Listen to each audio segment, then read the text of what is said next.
ओम श्री परमात्मा नमः।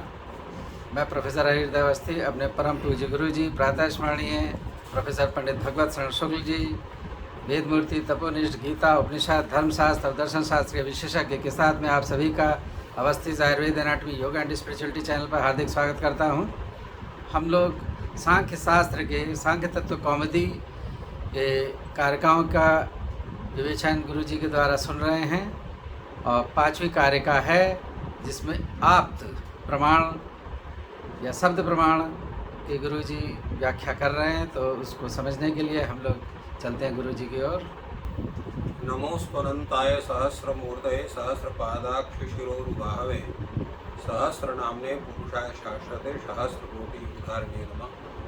कृष्णाय वासुदेवाय हरिये परमात्मने प्रणतक्लेशनाशाय गोविंदाय नमो नमः। इस चैनल से संबद्ध सभी विद्वद्गण, सभी जिज्ञासु छात्रवृंद, सहृदय सज्जनवृंद एवं इस चैनल के संस्थापक तथा प्रबंधक आचार्य हरिहृदय अवस्थी जी, सांख्य शास्त्र के इस विचार सत्र में, विचार परंपरा में आप सभी का स्वागत है। संप्रति प्रमाणों पर चर्चा हो रही है और अनुमान प्रमाण के बाद शब्द प्रमाण पर चर्चा हुई, जिसमें शब्द प्रमाण का लक्षण आचार्य ईश्वर कृष्ण ने अपनी कारिका में कहा, आप्तश्रुतिराप्त वचनम तु, इसका उल्लेख किया। इसकी व्याख्या करते हुए आचार्य वाचस्पति मिश्र ने कहा, आप्तश्चाशु श्रुतिश्च इति आप्तश्रुति। आप्तश्रुति, आप्त यहाँ पर श्रुति का विशेषण है। तो आप्त वचन या आगम प्रमाण श्रुति को कहते हैं, ऐसे इनका कथन है। और इसमें जो आप्त श्रुति शब्द में आप्त का अर्थ है प्राप्त या युक्त, आप्ता प्राप्ता युक्ता इति यावत, यानी प्राप्त। इसलिए आपता चौषठ श्रुति माने प्राप्त जो श्रुति। श्रुति का तात्पर्य क्या है? वाक्य जनित वाक्यार्थ ज्ञान, अर्थात वाक्य से उत्पन्न वाक्यार्थ ज्ञान ही श्रुति है। अब ये प्रश्न होता है कि यहाँ पर श्रुति शब्द का अर्थ सामान्य रूप से वेद प्रसिद्ध शब्द, श्रुति माने होता वेद। तो यहाँ श्रुति का वाक्यार्थ ज्ञान ही अर्थ कैसे होगा? वाक्य जनितम वाक्यार्थ ज्ञानम, ऐसा आचार्य वाचस्पति मिश्र ने कहा। इस पर अनेक आचार्यों के भिन्न भिन्न मत हैं। इसमें इस टीका के, इस ग्रंथ की टीका के एक बड़े अच्छे बालराम उदासीन हुए हैं, जिन्होंने विद्वत्तोषणी नाम की टीका लिखी है। वो इसकी व्याख्या कहते हैं, श्रूयते इति श्रुति श्रोत्रग्राह्यम वाक्यम, ऐसा उसकी व्युत्पत्ति कहते हैं। श्रूयते इति श्रुति, जो सुना जाए, अर्थात श्रोत्रग्राह्य वाक्य, क्योंकि व्यवहार में जो श्रवण होता है वो वाक्य का ही होता है। तो श्रुति माने वाक्य हो गए। अब यहाँ पर जो वाक्य, इस पद से जब हम वाक्य को लेते हैं तो वाक्य से यह जो वाक्य शब्द है वह वाच्यार्थ और तज्जन्य ज्ञान का जो है वो लक्षण करा रखी। और वाक्य से और ज्ञान नहीं होगा, वाक्य और वाक्यार्थ का जो संबंध है और उसका जो ज्ञान है, वही ज्ञान ही जो है वो उसका मुख्य हेतु होता है, वही हमारे लिए आवश्यक है। इसलिए यहाँ पर विद्वत्तोषणीकार कहते हैं कि तज्जन्यम ज्ञानम ही लाक्षणिका, अर्थात वाक्यजन्य जो ज्ञान है वह ज्ञान इसका वाक्य का लाक्षणिक अर्थ, क्योंकि सर्वथा श्रुति पद यहाँ पर वाक्यजन्य ज्ञान का ही बोधक है, ऐसा इसको मानते हैं। अन्य टीकाकारों में बहुत से जो टीकाकार हैं, जैसे गौड़पादाचार्य हैं, वो कहते हैं आप्ता आचार्य ब्रह्मादया श्रुति वेद आप्तश्च आप्ताश्च श्रुतिश्च इति आप्तश्रुति तदुक्तम आप्तवचनम। वो कहते हैं यहाँ पर आप्त का मतलब है आप्त ब्रह्मादि आचार्य और श्रुति मतलब वेद। तो ये दोनों अर्थात आचार्यों के वाक्य और वेद ये दोनों प्रमाण के रूप में आप्तवचन के रूप में गृहीत होते हैं, ऐसा उसका अर्थ करते हैं। आपता और उसके अन्य भी जो आचार्य वो भी ऐसे कहते हैं कि आपता ब्रह्मादय आचार्य शूद्र वेद तदुभयम आप्तवचन, ये दोनों आप्तवचन शब्द से। यद्यपि अन्य आचार्यों ने जो है तो वेदादि को, वेद है पुराण आदि हैं और भी जो आचार्यों के वचन है वो प्रमाण के रूप में आप्तश्रुति वचनम से दोनों ग्रहण किया। उसी के आधार पर गौड़पाद आचार्य ने, पाठाचार्य ने इस तरह की व्याख्या की।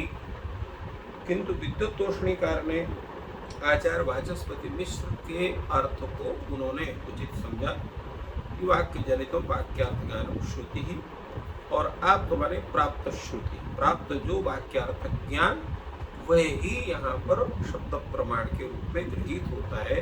इस तरह से शास्त्र की व्याख्या इन्होंने आचार्य वाचस्पति मिश्र के आधार पर की। अब ये विचार ये होता है कि इन्होंने आचार्य वाचस्पति मिश्र ने वेद को तद रूप में आप्तवचन के रूप में प्रमाण के रूप में गृहीत क्यों नहीं किया, क्या उसका कारण? तो कहते हैं कि यहाँ पर जो वेद है वो आप्त श्रुति होने के कारण तद्वाक्य रूप में होने के कारण प्रमाण नहीं है, अपितु वो स्वतः प्रमाण, तच्च स्वतः प्रमाणम, वे स्वतः प्रमाण है। अपौरुषेय वाक्य जनितत्वेन सकल दोषाशंका विनिर्मुक्ते युक्तम भवति। क्योंकि जो वेद वाक्य है, अपौरुषेय वेद वाक्य जनित जो ज्ञान है वो सकल दोष आशंका से विनिर्मुक्त है। तो विनिर्मुक्त होने के कारण वह जो वेद वाक्य है वो सभी प्रकार के दोषों से वो अबाधित विषय होता है, अर्थात उसका सर्वत्र कहीं उसका बाधा नहीं होती है, वो पूर्ण रूप से प्रमाण के रूप में स्वीकृत होता है। इसलिए यहाँ पर आप्तवचन शब्द से वेद और वेद मूलक जो स्मृति है, इतिहास है, पुराण है और उन सभी का जो वाक्य जन्य जो ज्ञान है वो यहाँ पर प्रमाणत्व स्वीकृत होता है। एवं वेद मूल स्मृति इतिहास पुराण वाक्य जनितम अपि ज्ञानम युक्तम भवति, ऐसी व्याख्या आचार्य वाचस्पति मिश्र करते हैं। आगे लोग लिखते हैं कि आदि विदुषश्च कपिलस्य कल्पादौ कल्पांतराधीत श्रुति स्मरण संभवः सुप्त बुद्ध सैव पूर्वेत्यु अवनतानाम अर्थानाम अपरेषु तथा च आवट्य जैगीषव्य संवादे भगवान जैगीषव्यो दश महाकल्पवर्ति जन स्मरणम आत्मन उवाच दशसु महाकल्पेषु विपरिवर्तमानेन मया इत्यादि ग्रंथ संदर्भेण। अब यह प्रश्न ये उठता है कि जो आदि विद्वान मतलब आदि सांख्य शास्त्र के प्रवक्ता जो महर्षि कपिल है, कपिल को कल्प के आदि में कल्पांतर के अधीत माने अन्य कल्पों में अधीत श्रुति स्मरण, श्रुति का अधीत जो श्रुति स्मरण है वो कैसे संभव है? कैसे उन्होंने पूर्व कल्प में जो वर्तमान कल्प उससे पूर्व कल्प में जो उन्होंने अध्ययन किया, क्योंकि कल्प का जो समय होता है बहुत बड़ा समय होता है। जब 1000 बार चारों युग व्यतीत हो जाए तो एक मनवंतर होता है, और ऐसे 14 मनवंतर होते हैं। 14 मनवंतरों के व्यतीत होने पर एक कल्प होता है। तो उतना बड़ा समय किसी ने प्रथम कल्प में अध्ययन किया और वर्तमान कल्प में या तो उसको अध्ययन कैसे रहेगा, कैसे उसको ज्ञात होगा एक कल्प में, क्योंकि बहुत बड़ा समय हो गया।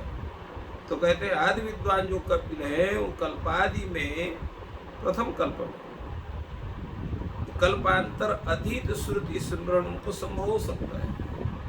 कैसे कि जैसे सोया हुआ व्यक्ति जब जागता है तो पूर्व दिन में जो कार्य विशेष उसने संपादन किया है उसके दूसरे दिन स्मरण उसको हो जाता है। उसी तरह से ये जो आदि विद्वान कपिल है इनको पूर्व कल्प में कृत जो कर्म है उनको इस अनंतर द्वितीय कल्प में तृतीय कल्प में चतुर्थ कल्प में भी उनको स्मरण हो जाता है। तो कहा इसमें प्रमाण भी है किस तरह से ऋषियों का स्मरण होता है। कहा प्रमाण है। कहा जैसे आवट्य जैगी शब्द का संवाद है उसमें भगवान जैगी शब्द कहते हैं कि 10 महाकल्पवर्त जन स्मरणम आत्मनः उवाच। उनको 10 महाकल्पवर्त जन्मों का स्मरण उनको होता है और वो उस विषय में कहते हैं 10 महाकल्पेषु विपरिवर्तमाने न मया। ऐसा उनका कथन है कि 10 महाकल्पों में जो है मेरा जो है विपरिवर्तमान वहाँ पर वर्तमान रहने विशिष्ट रूप से परिवर्तन मेरे द्वारा इस तरह से कार्यों का उल्लेख हुआ कार्य किया। तो तात्पर्य है कि इत्यादि ग्रंथ के द्वारा ये कहना चाहते हैं कि मुझे 10 महाकल्पों के पूर्व की भी बात मुझे स्मरण है, जन्म जन्मांतरों की बात स्मरण। तो इसलिए जो ऋषि है उनका जो ज्ञान होता है वो आर्ष ज्ञान होता है और उनका जो ज्ञान है अपने उस तपश्चर्या के माध्यम से संस्कार का साक्षात कारण होने से 10 महा जो कल्प है उनमें भी जन्म परिवार क्रम का वो अपने विवेक से उसको ज्ञान कर सकते हैं। इसलिए यहाँ पर ये पूरी चर्चा हुई है जो योग शास्त्र योग भाष्य में भगवान भाष्यकार ने इस विषय को बतलाया है जैगी शब्द का। और जहाँ पर आवट्य का संवाद है वहाँ पर कहते हैं 10 महाकल्प से भव्यत्वात् अनभिभूत बुद्धि सत्तेन मया नरक तिर्यक भवन दुखम संपश्यता देव मनुष्य विपरिवर्तमान यत् किंचित भूतं सर्व दुख में प्रत्यवायिमी। ऐसा यहाँ पर योग भाष्य का कथन है कि 10 महाकल्पों में उत्पन्न होने वाला अनभिभूत जो बुद्धि सत्व से मैंने जो है नरक तिर्यक भवन दुखम नरक और तिर्यक योनि में उत्पन्न होने वाला जो दुख उसको देखते हुए देवता और मनुष्यों में योनियों में अपने को परिवर्तित करके जो कुछ भी मैंने अनुभव किया उस सभी दुख को मैं उसको जान रहा हूँ समझ रहा हूँ। ऐसा उनका कथन है। तो 10 महाकल्पों का भी उनको स्मरण था। इससे ज्ञात होता है कि जो आचार्य हैं ऋषि है महर्षि हैं उनको जो है पूर्व कल्प का भी उनको स्मरण होता है। इसलिए यहाँ पर आप्त से किसका ग्रहण करना पड़ेगा। आप्त का किसका तात्पर्य तो का आप्त ग्रहणेन अयुक्ता शाक्य भिक्षु निर्ग्रंथ संसार मोचकादीनाम आगमाभासा परिहृता भवन्ति। उन्होंने कहा कि आप्त पद का ग्रहण से जो बौद्ध है जैन है चार्वाक है ऐसे जो अवैदिक आचार्य हैं या जो उनके दर्शन हैं उनमें आपतित जो आगम सदृश प्रतीत हो रहे हैं परंतु वस्तुतः वो आगम नहीं है क्योंकि वो आर्ष वचन नहीं। इसलिए उन असत्य वचनों का परित्याग या बहिष्कार हो जाता है क्योंकि वो वेद से संबद्ध न होने के कारण वेद परंपरा संबद्ध न होने के कारण आगम प्रमाणत्व उनका प्रमाण प्रतीत नहीं होता है भले ही वो तद्रूप में प्रतीत हो। इसलिए अयुक्तत्वं चेतेषां विगानात् विच्छिन्न मूलत्वात् प्रमाण विरुद्धा विधानाच्च कैशदेव लेच्छादि पुरुषापसदैः पशुप्राय परिग्रहात् वा बोद्धव्यम्। बड़े सुंदर ढंग से ये कहते हैं कि अयुक्तत्वं चैतेषां इनका जो कथन है वो वेद मीलक न होने के कारण ये असंगत है। इसलिए इनका ग्रहण नहीं होता है। क्यों? विच्छिन्न मूलत्वाद इनकी कोई परंपरा नहीं है। हमारी जो परंपरा है सनातन धर्म की वेद की वो अनादि परंपरा, जब से सृष्टि हुई है तो सृष्टि के पूर्व से भी ये परंपरा प्रारंभ, आदि सृष्टि से, क्योंकि सृष्टि भी का स्वरूप जो है वो कई प्रकार का होता है। तो आदि सृष्टि से ही ये परंपरा विच्छिन्न रूप से चल रही है। और बीच बीच में जो अनेक ये मजहब पंथ आदि है जो बीच बीच में उत्पन्न होते हैं, कोई अपनी परंपरा नहीं है। तो अपरंपरा न होने के कारण ये जो है प्रमाणत्व गृहीत नहीं हो सकते। ये केवल तर्क पर आधार इनका विचार है, इनका कोई शास्त्रीय आधार नहीं है, कोई पारंपरिक आधार नहीं है। तो इसलिए इनका जो अयुक्तम चैतेषाम विगानात्, क्योंकि इनका प्रमाण विरुद्ध है वेद प्रमाण से विच्छिन्न मूलत्वात्, और इनका जो मूल है, इनका जो कारण है, इनका जो मुख है वो विच्छिन्न है, अर्थात कहीं वो परंपरा शुरू से चल नहीं रही। और प्रमाण विरुद्धार्थाभिधान, ये जो भी कहते हैं उसमें कोई प्रमाण नहीं है, क्योंकि वेदादि ही प्रमाण मुख्य प्रमाण है। जब वेदादि को ये मानते ही नहीं तो फिर क्या प्रमाण मानते? तो परिप्रमाण विरुद्धाभिधान, प्रमाण विरुद्ध इनका कथन होता है।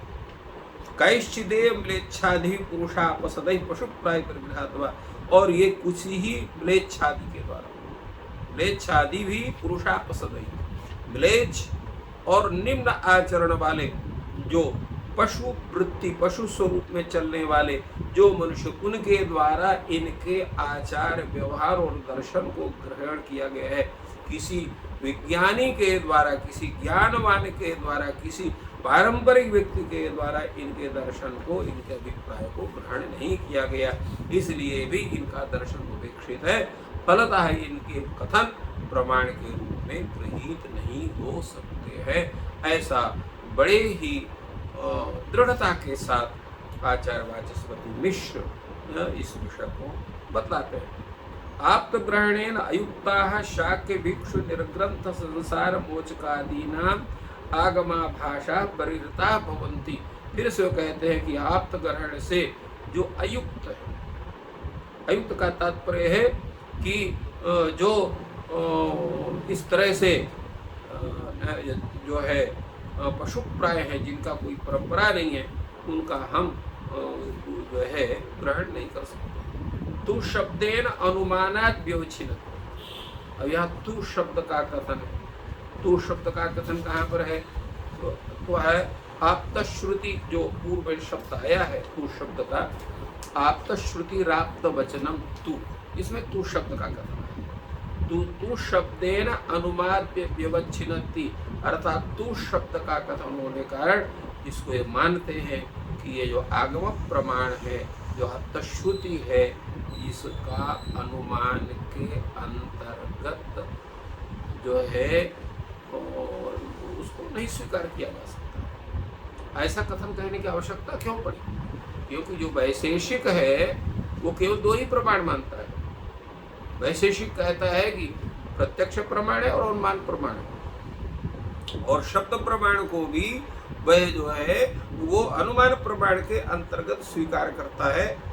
उसको बात को काटने के लिए आचार्य कहते हैं कि शब्देन अनुमानात् व्यवच्छिन्नति, तु शब्द से अनुमान को वो कहता है कि अनुमान से शब्दार्थ ज्ञान संभव नहीं है। वाक्यार्थ ही प्रमेय न तो तद्धर्म वाक्य, यहाँ पर वाक्यार्थ प्रमेय है, उसका धर्म जो वाक्य है वो नहीं प्रमेय है। ये न तत्र लिंग भय, जिससे यहाँ पर कोई हेतु आप मानो, क्योंकि हेतु के होने से हेतुमान का ज्ञान होता है। न च वाक्यम वाक्यार्थ बोधयत संबंध ग्रहणम अपेक्षते। क्या भाई ऐसा है, वाक्य जब वाक्यार्थ का ज्ञान करेगा तो संबंध ग्रहण की तो अपेक्षा करेगा? तो कहा ऐसा नहीं है। अभिनव कवि विरचितस्य वाक्यस्य अदृष्ट पूर्वस्य अनुभूत चर वाक्यार्थ बोधकत्वात्। कभी ऐसा है जैसे कोई अभिनव कवि है, उसने कविता किया, तो कवि तो विरचित जो वाक्य कविता रूप है वो अदृष्ट पूर्व, जिसको कभी देखा नहीं गया, और अननुभूत चर वाक्यार्थ बोधकत्वात्। उस अननुभूत वाक्य जो है, उस अनुभूत चर जो है जिसको बिल्कुल अवलोकन नहीं किया गया, ऐसे ही वाक्यार्थ का ज्ञान जब किया जाता है तो फिर बताओ आप अनुमान से उसका ज्ञान कहाँ से कर सकते हैं? इसलिए अनुमान से इस जो है अब प्रमाण की चरितार्थता संभव नहीं है। तो इस प्रकार एवं प्रमाण सामान्य लक्षणेषु तद्विशेष लक्षणों ससु यानि प्रमाणांतराणि उपमानादीनि प्रतिवादी विद्यन्ते तानि उक्त लक्षणेषु प्रमाणेषु अंतर्भवन्ति। इस प्रकार तीन प्रमाण आचार्य जो है ईश्वर कृष्ण ने माना और जिनका समर्थन, जिनका विवेचन आचार्य वाचस्पति मिश्र ने माना, अर्थात सांख्य शास्त्र के अनुसार तीन ही प्रमाण माने जाते हैं। तो जब ये तीन प्रमाण का विवेचन हो गया तो प्रामाण्य सामान्य लक्षण का तद विशेष लक्षण में जब इनका ज्ञान किया जा सकता हो तो यानी प्रमाणानि प्रमाण्यंतराणि उपमानादि, तो जो अन्य प्रमाण जैसे उपमान प्रमाण मानते हैं, अर्थापत्ति प्रमाण मानते हैं, ऐसा मानने वाले जो अन्य दार्शनिक हैं जो इसको स्वीकार करते हैं, वो सभी प्रमाण इन्हीं तीनों प्रमाण में ही उनका अंतर्भाव हो जाता है। इसलिए अलग से अन्य प्रमाण को मानने की कोई आवश्यकता नहीं है। गुरुजी ने बहुत ही सरल शब्दों में गूढ़ विषय को समझाया कि तीन ही प्रमाण हैं और उसका कारण क्या है वो स्पष्ट किया। ईश्वर आपकी सहायता करें, ज्ञान की वृद्धि हो, आपका दिन शुभ हो। धन्यवाद।